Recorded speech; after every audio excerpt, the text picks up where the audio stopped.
just appeared before your eyes. He did play Ulsan. Unfortunately, he did lose that in the winner's side. That is like coming like a law match. We've seen that so many times. Yeah, we've seen that so many times already in Tekken 8. But just the way Yagami plays, I really feel like he is the blueprint for Reina. Like you're not gonna see another Reina. Like I think he's really developing and creating that character. I think that's the best way to put it, like the blueprint for Reina. Because when I mentioned it earlier when I was watching Yagami play, I see so many things for the first time because I'm watching Yagami, right? So we're expecting the Reina, we're expecting the Nina between these two. And again, I mentioned it, Joker talks about it a lot in Pakistan. They don't really have a Reina player. Yes. He's a character that like is really unexplored over there. And one thing is like when the Pakistani players, they don't know a matchup, they really don't know a matchup. Like, because again, a lot of their experience comes from playing offline together, learning like that. They play, hey, what's that on block? That's how a lot of their experience comes from, right? And again, like it's a character that like they do struggle against in Pakistan. So let's see if Yagami can take full advantage of that. This is going to be a very, very interesting match. arslanash didn't have the best days yesterday. No, but I could have just been because Kane and Trent's played so well. Nice use of the parry there. Talk about that parry a bit earlier, but nice bomb to get into heat as well. And he wiped the floor, gonna put Yagami in range with a follow-up. Nice grounded hit as well. Hit down jab 4-4-2. That's a big lift. Okay, 1-1-2. Get something small for it. Spends the heat. Down for nice. The throw, is that enough to kill? No, it's not. One more hit will do it. The forward 4 catches Arslan hard ducking. I really feel that throw was intentional. He knew that the blonde bomb probably was coming at that time to, you know, and he was going to cancel it into there. I think against Nina, that's something you have to be looking out for at all times and be prepared to throw to interrupt because it's so strong when she's in heat. The nice launch there from Arslan. Damn, are we going to see the heat burst? No, we're not.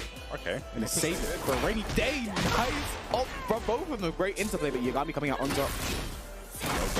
Yeah, wrong bomb, uses the armor, running 1+2, down jab to alleviate all that pressure. And that's one thing I've noticed that Yagami does is down jab quite a bit. And I wonder if something like Arslan is going to pick up on, you know, after Nina does have the up forward one, which makes a big pull. One thing I think like can hurt Yagami sometimes is the fact that he doesn't always go forward 4-2 into set. I think we saw it, he had a forward 4-2, but because he's not going to set, he didn't get the sentry follow-up. It's like, it works on block a lot of the time because they're expecting it, they're trying to jab it, interrupt, and then he goes from there. Yeah. But on the times that it's hard to confirm from there. Speaking of confirm, Arslan with the counter hit launcher, going to do heat burst. He might want to carry to the wall as well. No, just shy. Just a little bit short. 1-1. To alleviate some of the pressure. Down jab again, I did mention before. And a nice sidestep into the doublet while sending one guns for arslanash. Let's see what the magician kid can do, Yagami. Nice. Great parry though. Again, using the arm of the blonde bomb. Just using it. Okay, guess get the tail spin there. Very nice work there for Yagami. So that's tornado, spends it. There's the heat burst. Very simple combos. Well, wants Arslan to guess, stay in his space, take a mix up. I like that. Nice step on the 4-4-2. Scouted that from downtown, and this should be. I don't know. He keeps the combo nice and simple. Okay, last chance saloon. Just hits him with the low, taps it. I think one thing Arslan does a lot is he likes to end rounds with. Nina has a lot of these jailing low strings, right? So he likes to end the round with these lows. If you block them and you try and punish, the second it's gonna hit you, right? He likes to do that a lot to close rounds. We saw it there again. He did that, I think, the down 4 into the 1. And that's something you see very, very, very often from Arslan, especially in the round ending situations. Getting to the second game now, Yagami looking. I don't know, like he's someone after EWC you can never count him out, bro. No, he's down 0-4 against Chanel, made that comeback, a legendary comeback that'll be spoken about in the annals of history for a very long time to come. I'm telling you, this kid works magic.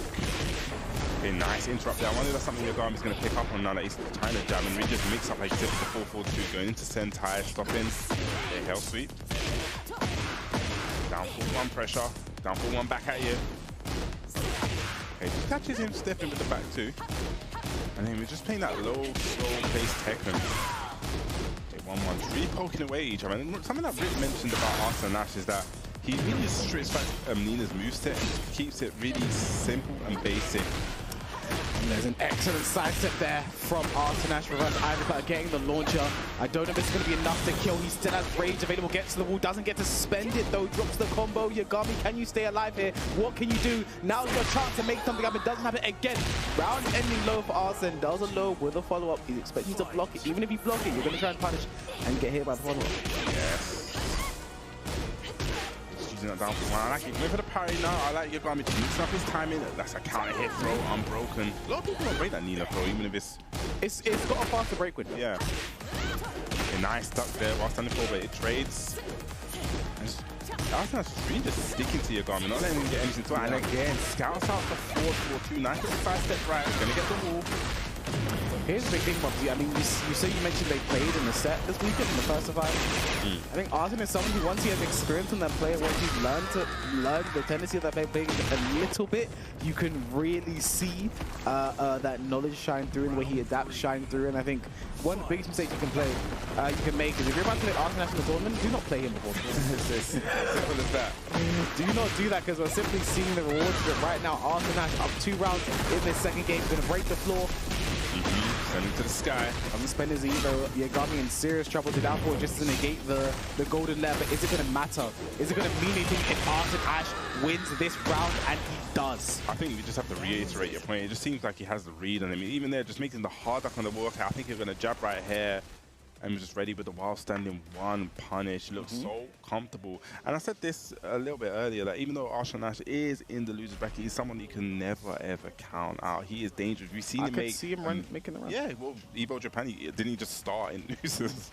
He lost pretty early. I mean, Combreaker. No, I'm talking about the one where he didn't make the first match and he went down into the losers. Did that happen? I'm sure it did. That was the Evo Japan. The first one he won, he lost to Boa Love in winners. Oh.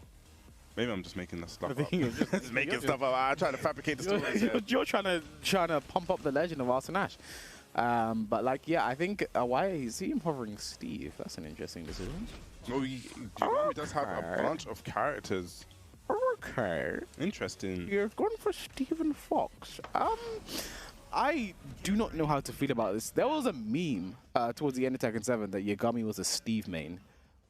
Before Tekken World, because the Tekken World Tour Finals 2022, which happened in 2023, Yagami was there because he was the representative from Oceania. He qualified through there, and people were just like, "Oh, he's a Steve main." It was just a meme because he didn't really play Steve. He mainly played waifu characters. Yeah. And now he's gone for the Steve. Now, an interesting decision. I don't know if it's one I can agree with, because one of the best players in Pakistan right now, Mimon Chowdhury, is a Steve main. He is someone that gives arslanash issues. But, you know, that definitely means it's a character that Arslan has explored quite a bit, so he doesn't have those issues. It seems like it's been no issue at the minute, but let's see if Yagami can get something started. And once again, just placing that blonde bomb, placing that armor so well. I mean, Arslan has taken the first round in the potential final game. Now gets the full counter hit confirmed there. Chipping away with the lows. I mean, with your life on the line in this tournament against one of the best players in the world, is Steve going to be your salvation? Let's find out, Yagami. It's not looking like it right now. Okay. Hopefully, he is not finished. Yeah, 1-2-1, down 2-1. Very simple Steve gameplay right now. Not doing anything too unorthodox. There's the heat smash. Yagami in trouble. And that's going to be guaranteed. Not looking like this pick is working out, but still has a chance, needs to make the reverse sweep. I mean, arslanash on set point right now. We've seen Yagami in this situation before, down in the final game of the set. But that was with Reina and Feng, a little bit of Feng. He's gone to the Steve. Even if he wins this game, he'll have to win the entire set with the Steve. Maybe it's because he's in London. He's in the UK. Is like, let me represent. He's doing it for us. Yeah. I don't know. And we're going to go to the wall right now. Arslanash still has the heat to burn. There it is. Yeah, opposite go for that Okizemi in that situation. Needs to be very careful with the blonde bomb. Okay, no. That's 2. Does it again. Yeah, it's going to be gone now. Nice block and punish. Yagami didn't believe though. He has to make something happen, and it has to happen right now. The last hit just whipping. That was interesting. Okay, make something happen. Gonna get a grounded hit. 2-1-2 finishes it. No punish from Arslan. Whilst anyone into nothing. Wipe the floor. Is the follow-up going to be dead? Yes, it's... Find a plan and work around with that character. Someone that, you know, we know that he's optimized with the Reina. So, you know, just take a little step back, a little minute just to recompose yourself in the character select screen. I mean, again, I said it earlier, I truly believe he is the best Reina in the world. If you want to learn what to do to play this character, this is the guy you look at. The way he uses his character so effectively, I think the Steve kind of goes out with a bit of a whimper.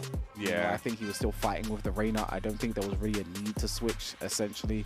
But I think it just came down to Arslan being so prepared. And we're going to see what that has done to our bracket. That means our next games are going to be arslanash versus Tetsu. God. versus speed kicks. That's another interesting one. I'm really interested to see. It seems like both of these players have had a good year. I'm guessing speed kicks, you know, he does perform well at Evo, Judd, you know, always taking it up to next heights, and I don't believe I've even seen that match either. But we know Speaker does have a Nina, his back pocket. They could do a Nina mirror match. I don't want to see What's funny is Speaker's name on Tekken 8 Online is, so he's, right now I think it's K with Dream Tree. He's also done K Yona Red, which is all the Hawaiian players mixed into one name. But right now it's actually low tier